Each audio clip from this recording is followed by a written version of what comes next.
اللہ رحم فرمائے آج کے نوجوان پر اور ہدایت عطا فرمائے۔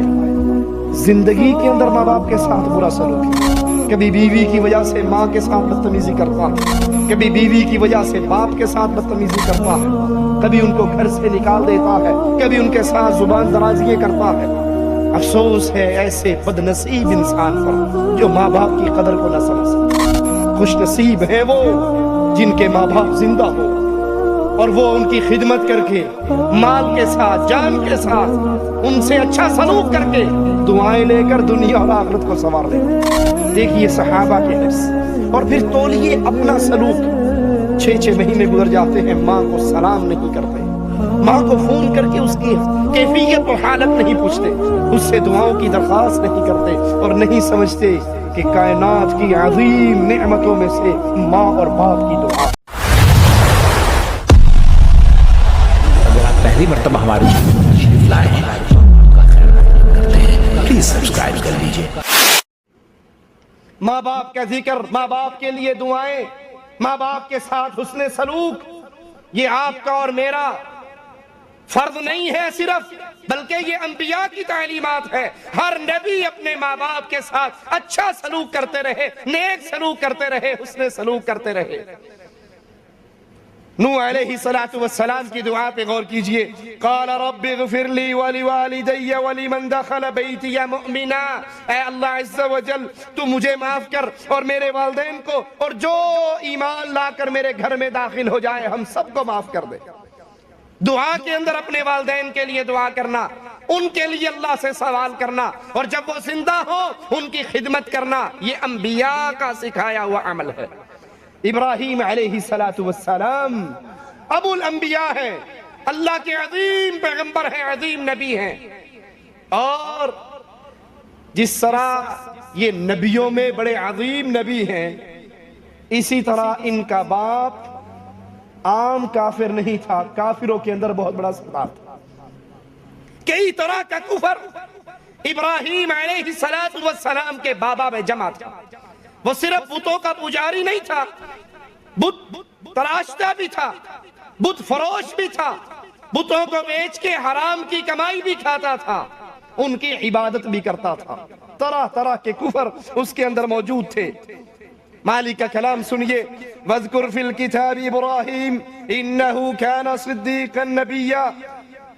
اس کتاب میں ابراہیم علیہ السلام کا قصہ بیان کرو، بے شک وہ بڑے سچے نبی، بڑے راست باز، بڑی سچی بات کرنے والے۔ اذ قال لأبيه يا أبتي لم تعبد ما لا يسمع ولا يبصر ولا يغني عنك شيئا يا أبتي إني قد جاءني من العلم ما لم يأتك۔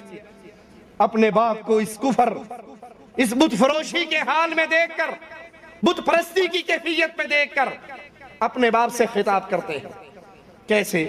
اذ قال لأبيه، جب ابراہیم نے اپنے بابا سے کہا، یا ابتی، ابا جان، پیارے ابا، پیارے ابو، بڑی میٹھی عبارت، بڑے پیار کا جملہ، بڑا میٹھا انداز۔ حقیقت میں ان کا باپ کافر تھا، طاغوت تھا، بت فروش تھا، بتوں کا پجاری تھا، لیکن یہاں جملہ باپ ہونے کا ناطہ، باپ ہونے کا رشتہ تو باقی تھا، اگرچہ وہ کافر تھا لیکن اس سے سلوک وہ کر رہے ہیں جو بیٹا ایک باپ سے کرتا ہے۔ کہتے ہیں ابا جان، ان کی پوجا کیوں کرتے ہو جو سنتے نہیں ہیں، جو دیکھ نہیں سکتے، جو آپ کی کوئی مدد نہیں کر سکتے؟ ابا جان، میرے پاس وہ علم آیا ہے، وہی اللہ کی وحی آئی ہے، وہ علم آیا ہے جو آپ کے پاس نہیں آیا، میرے پیچھے چلیے۔ یا ابتی لا تعبد الشیطان، بابا ان بتوں کو پوج رہے ہو، ان قبروں کو پوج رہے ہو، ان مورتیوں کو پوجتے ہو، حقیقت میں آپ شیطان کی پوجا کر رہے ہو۔ یا ابتی انی اخاف ان یمسک عذاب من الرحمن، اے بابا جان، ابو جان، میں ڈرتا ہوں اگر آپ یہی شرک کی کیفیت میں رہے، انہی بتوں کو پوجتے رہے، خود پتھر اٹھا کر ان کو تراش کر ان کی شکلیں مورتیاں بنا کر پھر ان کے سامنے ہاتھ باندھ کر رکوع و سجدے کرتے رہے، تو ابا جان ڈرتا ہوں اس شرک کی وجہ سے کہیں آپ اللہ کے عذاب کی پکڑ میں نہ آ جائیں۔ اپنے باپ کو دعوت دے رہے ہیں، اپنے باپ کو سمجھا رہے ہیں، توحید کا عقیدہ ان کے سامنے رکھ رہے ہیں کہ یہ نہ سننے کے قابل، نہ بولنے کے قابل، نہ مدد کرنے کے قابل، یہ عبادت کے لائق نہیں ہے، عبادت کے لائق ایک اللہ عز و جل ہے۔ جواب میں باپ بیٹے کی اتنی میٹھی گفتگو سن کر، اتنے پیارے جملے سن کر، یا ابتی کی گردان سن کر، باپ کا انداز کیا ہے؟ قال اراغب انت عن آلہتی یا ابراہیم، اے ابراہیم کیا تو مجھے میرے خداؤں سے بدزن کرنے کے لیے آیا ہے؟ میرے الہوں سے دور کرنا چاہتا ہے؟ یہ میرے الہ ہے، یہ مشکل کشا ہے، یہ حاجت روا ہے، یہ غوث اعظم ہے، یہ بگڑی کرنے بنانے والے ہیں، یہ اولاد رزق دینے والے ہیں، ان کے ہاتھ میں سارا اختیار ہے۔ تو جو دین لے کر آیا ہے یہ تو مجھے میرے الہوں سے، میرے مشکل کشاؤں سے، میرے حضرتوں پیروں بزرگوں سے دور کرنے والا ہے۔ لَإِن لَمْ تَنْتَهِ لَأَرْجُمَنَّكَ، اگر تو باز نہ آیا میں تجھے پتھر مار مار کے ہلاک کر دوں گا۔ وَاہْجُرْنِی مَلِيًّا، میری نظروں سے دور ہو جا، میں تیرا چہرہ دیکھنا نہیں چاہتا۔ بیٹے نے بڑے پیار سے گفتگو کی، لیکن باپ مارنے کی بات کر رہا ہے، گھر سے نکال رہا ہے۔ ابراہیم علیہ السلام کو اب کیا کرنا چاہیے تھا؟ اتنا کچھ سن کے یہ کہنا چاہیے تھا کہ اصل میں غلطی میری ہے جس نے میں نے آپ کے ساتھ نرم بات کی، میٹھا انداز اختیار کیا۔ آپ کافر ہو، آپ بت پرست ہو، آپ بت فروش ہو، آپ بت پرست ہو۔ نہیں، کسی کا باپ بھلے کافر ہو، بھلے مشرک ہو، بھلے بے دین ہو، بھلے بے نماز ہو، وہ اللہ کا دشمن بھی ہو، ٹھیک ہے یہ اللہ کا باغی اور دشمن ہے، لیکن ایک بیٹے کے ساتھ باپ کا رشتہ تو ہے، باپ کا عدم احترام تو رہے گا۔ اتنی باتیں سننے کے باوجود قتل کی دھمکی، گھر سے نکال دینا، یہ سارا سننے کے بعد ابراہیم علیہ السلام اپنے بابا کو خطاب کر کے کہتے ہیں سلام علیک۔ اچھا جی ٹھیک ہے، آپ مجھے مارنے کی بات کرتے ہو، میں نے تو آپ کو جہنم سے نکالنے کی دعوت دی تھی، آپ مجھے مارنے اور گھر سے نکالنے کی بات کرتے ہو۔ سلام علیک، آپ پر سلامتی ہو، آپ پر خیر ہو، میں اس گھر کو چھوڑ کر چلا جاتا ہوں۔ اگر آپ کے والدین اہل ایمان نہیں ہیں، اہل توحید نہیں ہیں، یہ شریعت اسلام پھر بھی ان والدین کے ساتھ بدسلوکی کا، بدتمیزی کی اجازت نہیں دیتی کہ آپ ان کے ساتھ گندی زبان، رف زبان استعمال کریں۔ ہاں، اگر وہ آپ کو کفر اور شرک کی دعوت دے، آپ نے اس کو تو نہیں ماننا، لیکن زبان، انداز بولتے ہوئے یہ خیال کرنا ہے جس سے میں بات کر رہا ہوں وہ میرا باپ لگتا ہے۔ اور یہی طریقہ، یہی انداز تمام اصحاب کرام رضوان اللہ علیہم اجمعین کا تھا۔ بڑے عجیب قصے ہیں ان کے ماں باپ کے ساتھ نیکی کرنے کے اور نیک سلوک کرنے کے۔ عبداللہ ابن عمر رضی اللہ عنہما اپنے بابا عمر سے بڑی محبت کرتے تھے، بڑی ان کی خدمت کرتے تھے۔ ان کی یہ نیکی، ان کا یہ احسان ان کے مرنے کے بعد بھی جاری رکھا۔ یہ نہیں کہ باپ مر گیا تو معاملہ ختم ہو گیا، مرنے کے بعد بھی اپنے والدین کے ساتھ نیک سلوک کرتے تھے۔ اللہ رحم فرمائے آج کے نوجوان پر اور ہدایت عطا فرمائے۔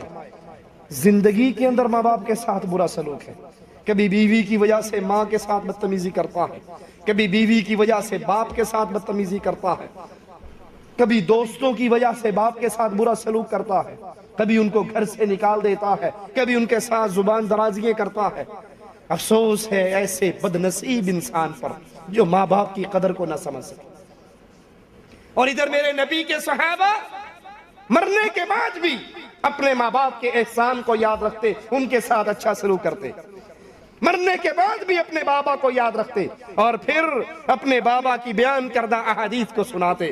ایک اور مقام پر ابن عمر کہتے ہیں حدثنی ابی ان رسول اللہ صلی اللہ علیہ وسلم قال ان اللہ عز وجل لینہاکم ان تحلفوا بآبائکم۔ اپنے باپ کو یاد کر کے کہتے ہیں میرے بابا نے مجھے رسول اللہ صلی اللہ علیہ وسلم کی حدیث سنائی تھی کہ اللہ تمہیں منع کرتا ہے اپنے ماں باپ کی قسمیں، اپنے آبا و اجداد کی قسمیں نہ کھایا کرو۔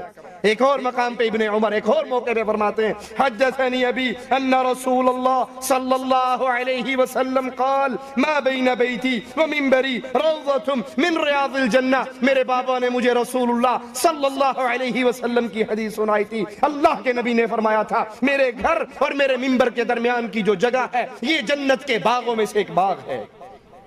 بلکہ ابن عمر رضی اللہ عنہما اپنے بابا سے یا اس کے دوستوں سے ہی حسن سلوک نہیں کرتے تھے بلکہ ہر اس شخص کے ساتھ نیکی کا برتاؤ کرتے, اچھا سلوک کرتے جس شخص کا اس کے بابا کے ساتھ کوئی رشتہ ہوتا. سفر پہ جا رہے ابن عمر, صحیح مسلم میں ہے ابن عمر رضی اللہ عنہ وارضا سفر پہ جا رہے, راستے میں جنگل میں ایک چرواہا ملتا ہے. وہ دیہاتی ان کو دیکھ کر, ان کی شکل و صورت کو دیکھ کر وہ سمجھتا ہے کہ یہ تاجر ہیں, ان کا سامان گدھے پہ رکھا ہوا سامان بھی ساتھ جا رہا ہے, تو ان سے کہتا ہے کہ میرے ساتھ کچھ نیکی کرو, مجھے کچھ دو. تو ابن عمر رضی اللہ عنہما نے 2-4 درہم اس کو جتنے دینے تھے دے دیے. پھر اس سے پوچھتے ہیں اعرابی اس ریگستان میں تم کیا کرتے ہو؟ دیکھیے صحابہ کے حرص, اور پھر تولیے اپنا سلوک. 6 مہینے گزر جاتے ہیں, ماں کو سلام نہیں کرتے, ماں کو فون کر کے اس کی کیفیت و حالت نہیں پوچھتے, اس سے دعاؤں کی درخواست نہیں کرتے, اور نہیں سمجھتے کہ کائنات کی عظیم نعمتوں میں سے ماں اور باپ کی دعا ہے. خوش نصیب ہیں وہ جن کے ماں باپ زندہ ہو اور وہ ان کی خدمت کر کے مال کے ساتھ, جان کے ساتھ, ان سے اچھا سلوک کر کے دعائیں لے کر دنیا اور آخرت کو سنوار لیتے ہیں. اور بد نصیب ہیں وہ جو بیویوں کے پیچھے لگ کر ماؤں کے ساتھ برا سلوک کرتا ہے. ابن عمر پوچھتے ہیں اعرابی یہاں کیا کرتے ہو؟ وہ کہتا ہے یہ بکریاں ہیں, ان کو چراتا ہوں. کہا تیرا نام کیا ہے؟ کہا میرا نام فلاں ابن فلاں. کہا فلاں ابن فلاں کا بیٹا؟ کہا ہاں. کہا تیرا باپ امیر المومنین عمر ابن خطاب کا دوست تھا؟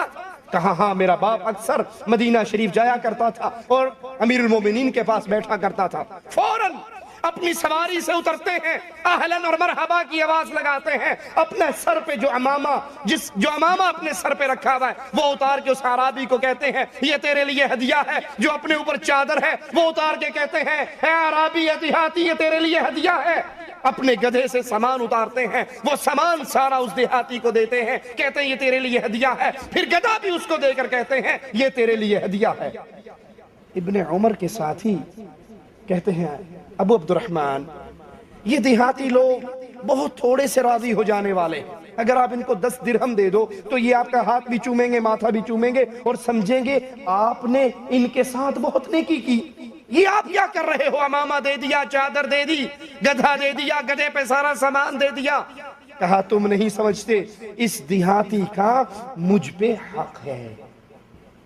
کہا سبحان اللہ, ابھی تھوڑی دیر پہلے آپ اس کو جانتے تک نہیں تھے, اس کے نام کا نہیں پتا تھا, آپ اس کو نہیں جانتے, یہ آپ کو نہیں جانتا, اور اب آپ کہہ رہے ہو اس دیہاتی کا مجھ پہ حق ہے.